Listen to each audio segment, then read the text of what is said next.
On this Ash Wednesday, let's take our bearings and navigate our faith together, trusting God to guide our hearts along the journey of everyday life. If you look around today, you might notice something a little unusual. You might see people today walking around with smudges of dirt or black dust on their foreheads. And no, it's not because they forgot to wash their faces this morning. Today is Ash Wednesday, and we are starting a very special season called Lent. But before we rush to participate in the traditions, or even if you're just observing from the sidelines, let's pause and ask a simple question. Why? Why do we do this? In the Gospel reading for today, Jesus gives us a warning. He warns us about being hypocrites. Now, in the time of Jesus, the word hypocrite actually referred to an actor wearing a mask. They played a role just to get applause from the crowd. In today's language, we might call this doing things just for the likes or the views. Jesus is telling us, don't live your faith for the audience, live it for the Father who sees in secret. Imagine for a moment that you have run away from home. You're tired, you're dirty, and you're hungry. Suddenly, you get a message from your Father. But it doesn't say, wait until I get my hands on you, or I'm going to punish you. Instead, the message says, return to me with your whole heart. This is the message we hear today in the first reading from the prophet Joel. God isn't asking for a performance. He says, rend your hearts, not your garments. See, in the old days, people would tear their clothes to show everyone how sad they were. But God is effectively saying, I don't need the drama, I need your heart. There is a theological word for this, metanoia, or conversion. It simply means turning around. Think of it this way. If you're walking toward a cliff, which is what sin does to us, God is shouting, turn around, come back to safety. And St. Paul, in the second reading, reminds us that there is an urgency to this. He tells us, behold, now is a very acceptable time. Do not delay. We often say, I'll be good when I'm older, or I'll forgive when I'm ready. But God says, do it now. So, how do we do that? In the Gospel, Jesus gives us 3 tools, 3 secret weapons to help us return home. These are not punishments. They are exercises to make our souls healthy. Think of Lent as a kind of spiritual gym, and these are your 3 main exercises. The first is almsgiving, or giving to others.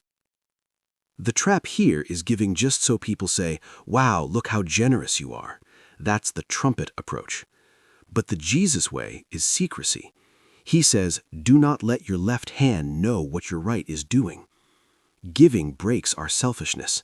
It reminds us that everything we have is a gift from God. When we give secretly, we destroy our ego. The second tool is prayer. The trap here is praying just to look holy or impress others. But Jesus says, go to your inner room, close the door, and pray to your Father in secret. Prayer isn't a performance, it's a relationship. It's not a monologue where we just talk at God. It's a dialogue. It's hanging out with your Creator. And just like with your best friend, you don't need an audience to have a real conversation. The third tool is fasting. The trap here is walking around looking gloomy and hungry, so people say, oh, poor you, you are so holy, you are suffering so much for God. Jesus says, stop it. Wash your face. Look normal. Be happy. We don't fast to punish our bodies, we fast to give space for God. When we say no to food or pleasures for a moment, we are strengthening our spiritual muscles so that we have the strength to say no to sin later. So, we don't just want to listen to these ideas, we want to live them. Here is a quick action plan, some practical things you can try starting today. For prayer, try the 5-minute inner room. Set an alarm on your phone for just 5 minutes every day. Go to a quiet spot, put the device away, and just sit. Tell God, here I am. Thank you. You can also pray for an enemy. Identify one person who annoys you. Pray for their happiness secretly every day this Lent. For fasting, maybe instead of just giving up chocolate, try a digital fast. Give up the first 30 minutes of your morning phone scroll. Replace that noise with silence or by reading the scriptures. You can also try a complaint fast. Try to go a whole day without complaining about the traffic, the weather, or your food. It's harder than it sounds. If you fail, start again. And for almsgiving, try a secret gift. Do a chore for someone in your house, like washing the dishes, folding the laundry, but don't tell them you did it. Let them wonder who the angel was. You can also try the equivalent box.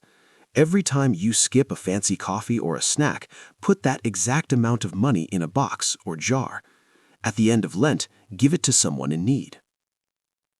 In summary, Ash Wednesday is God's loving invitation for us to stop acting for an audience and finally come home to Him.